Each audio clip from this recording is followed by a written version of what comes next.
Tapping trash అంటున్నారు. Liquor scam bogus అంటున్నారు. తనపై ఈసీ బ్యాన్ కుట్ర అంటున్నారు. కాంగ్రెస్ నుంచే 30 మంది టచ్లోకి వచ్చారంటున్నారు. కాంగ్రెస్ బీజేపీ మేనిఫెస్టోలు గ్యాస్ అంటున్నారు. ఓవరాల్గా బీఆర్ఎస్ బెటర్ అంటున్నారు. కేంద్రంలో చక్రం తిప్పడం ఖాయమంటున్నారు. ఇది ఇటీవలే తెలంగాణ మాజీ సీఎం కేసీఆర్ కీలక ప్రశ్నలకు ఇచ్చిన జవాబులు.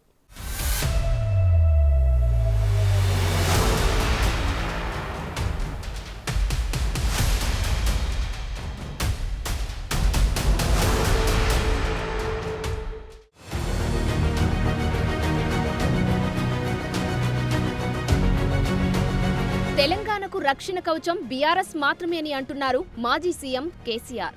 ఇంటర్వ్యూలో చాలా ప్రశ్నలకు తనదైన శైలిలో జవాబు ఇస్తున్నారు. ఇప్పుడు ఎంక్వైరీ దశలో ఉన్న కాళేశ్వరం కుంగుబాటు, విద్యుత్ ప్రాజెక్టుల్లో అవినీతి, ఫోన్ ట్యాపింగ్ వ్యవహారాలన్నీ సిల్లీ ఎలిగేషన్స్ అంటూ కొట్టిపారేస్తున్నారు. లిక్కర్ స్కామ్లో కవిత అరెస్ట్ బిగ్ జోకుగా చెప్తున్నారు. అటు తిరిగి ఇటు తిరిగి కేంద్రంలో ప్రాంతీయ పార్టీలదే హవా అంటున్నారు. ఎన్డీఏ, ఇండియా కూటములకు మెజారిటీ రాదంటున్నారు. ఇప్పుడు కేసీఆర్ ఢిల్లీపై నజర్ పెట్టారు. మెజారిటీ ఎంపీలు గెలిస్తే కనీసం అక్కడైనా చక్రం తిప్పాలన్న ఆశలతో ఉన్నారు. కేంద్రంలో హంగు రాబోతుందని, అన్ని సీట్లు గెలిస్తే కింగ్ మేకర్ అవుతామంటున్నారు. ఈరోజు ప్రచారం చేసినట్టుగా డంబాచారం చెప్పినట్టుగా నరేంద్ర మోడీకి కూడా 200 సీట్లు దాటే పరిస్థితి లేదు. వార్తలు వస్తా ఉన్నాయి ఈరోజు పేపర్లలో, మీరు కూడా చూస్తా ఉన్నారు. నేను మీ అందరిని ఒకటే కోరుతా ఉన్నా, ఈ మోకాలో ఇయ్యాలా తెలంగాణలో పార్లమెంట్ సీట్లన్నీ మనమే గెలిస్తే పేగులు దిగేదాకా కొట్లాడేది ఒకటే ఒక పార్టీ, బీఆర్ఎస్ పార్టీ. 14-15 ఎంపీలతో మనం పోతే కేంద్ర ప్రభుత్వంలోనే హంగు పార్లమెంట్ వస్తే కీలకమైన పాత్ర పోషించే అవకాశం తెలంగాణకి ఈరోజు ఉంది. అక్కడితో ఆగలేదు. 12 సీట్లు గెలవబోతున్నామని, కేంద్రంలో సంకీర్ణం రాబోతుందని, నామా నాగేశ్వరరావు కేంద్ర మంత్రి కూడా అవుతాడంటూ ఇటీవలే కామెంట్ చేశారు కేసీఆర్. 12 పార్లమెంట్ సీట్లు మనం గెలవబోతా ఉన్నాం.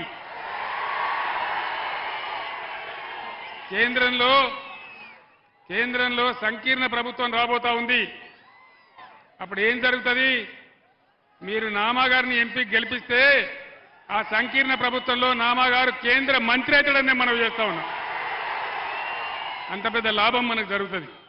ఒకసారి నామా గారు కేంద్రంలో మంత్రికి వస్తే అన్ని రకాల తెలంగాణ రాష్ట్రానికి, మన ఖమ్మం నియోజకవర్గానికి, ఖమ్మం జిల్లాకి చాలా పెద్ద మేలు జరిగే అవకాశం ఉంటుంది. ఈ అవకాశం తీసుకోవాలని మిమ్మల్ని మనవి చేస్తా ఉన్నా.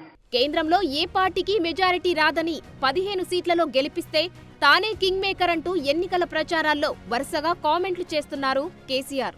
మన గోదావరి కాపాడుకోవాలన్నా, మన కృష్ణ కాపాడుకోవాలన్నా, తెలంగాణకు రావాల్సిన నిధులు రాబట్టుకోవాలన్నా, మన ప్రాజెక్టులకు జాతీయ హోదా రావాలన్నా, నిరుద్యోగ సమస్య తీరాలన్నా, మన బతుకులు బాగుపడాలన్నా ఖచ్చితంగా ఇలా బీఆర్ఎస్ అభ్యర్థులే గెలవాలి. అదే తెలంగాణ క్షేమం. దయచేసి ఆలోచన చేయాలి. నేను చెప్పేది ఆశామాషి మాట కాదు. అయితే కేసీఆర్ కామెంట్స్ పై సీఎం రేవంత్ రెడ్డి తీవ్ర స్థాయిలో రియాక్ట్ అవుతున్నారు. కేంద్రంలో హంగు వస్తుందని, నామా నాగేశ్వరరావు మంత్రి అవుతారంటే దాని అర్థం ఏంటని అన్నారు. ఏ కూటమిలో నామాను మంత్రిగా చేస్తావంటూ ప్రశ్నించారు. నిన్నగాక మొన్న చంద్రశేఖరరావు వచ్చిపోయింది మీ దగ్గరికి. ఆయన పాపం నామా నాగేశ్వరరావు గారిని బకర చేయడానికి, ఆయన చెవులో పువ్వు పెట్టడానికి ఆయన చెప్తున్నాడు వచ్చేది సంకీర్ణమే, సంకీర్ణంలో నామా నాగేశ్వరరావు గారిని మంత్రిని చేస్తా అని. నేను అడుగుతున్న, ఏ సంకీర్ణంలో చేరుతావు? మా కాంగ్రెస్ పార్టీ ఆ ఇంటి మీద కాకిని ఇంటి మీద కూడా వాళ్ళనియదు. మా కార్యకర్తలు ఊరుకోరు. టిఆర్ఎస్ కాకి కాంగ్రెస్ ఇంటి మీద వాళ్తే అక్కడికక్కడనే మా కార్యకర్తలు కాల్ చేస్తారు. ఈ ఎన్నికల్లో బీజేపీ, బీఆర్ఎస్ వేరువేరు కాదని సీఎం రేవంత్ రెడ్డి అంటున్నారు. 2 పార్టీల ఆలోచనలు, ఎన్నికల విధానం ఒక్కటేనంటూ కౌంటర్ ఇచ్చారు.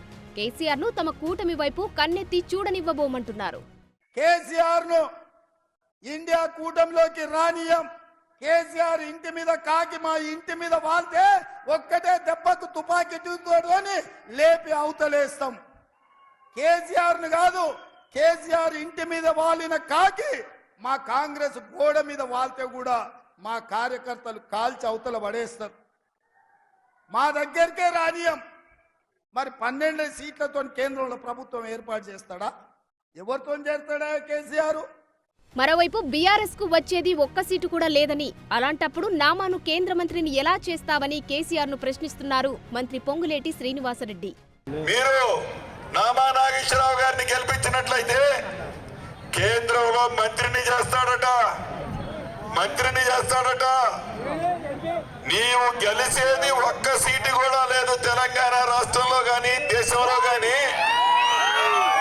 ఎలా చేస్తావు మంత్రి అని ఈ వేదిక మీద నుంచి అడిగాను నేను, దానికి సమాధానం లేదు. అంటే బీజేపీ పార్టీతో నేను పొత్తులో ఉన్నాను అని చెప్పకుండానే చెప్పాడు ఆ ప్రబుద్ధుడు. ఓవరాల్ గా హంగు రాజకీయంపై కేసీఆర్ ఆశలు పెట్టుకోగా కీలకమైన ప్రశ్నలకు సమాధానాలు పూర్తి స్థాయిలో ఇచ్చుకోలేని పరిస్థితి ఏర్పడింది. మరోవైపు బీజేపీ కోసం డమ్మీ అభ్యర్థులను కేసీఆర్ నిలబెట్టారని ఇటు కాంగ్రెస్ నేతలు ఆరోపిస్తున్నారు.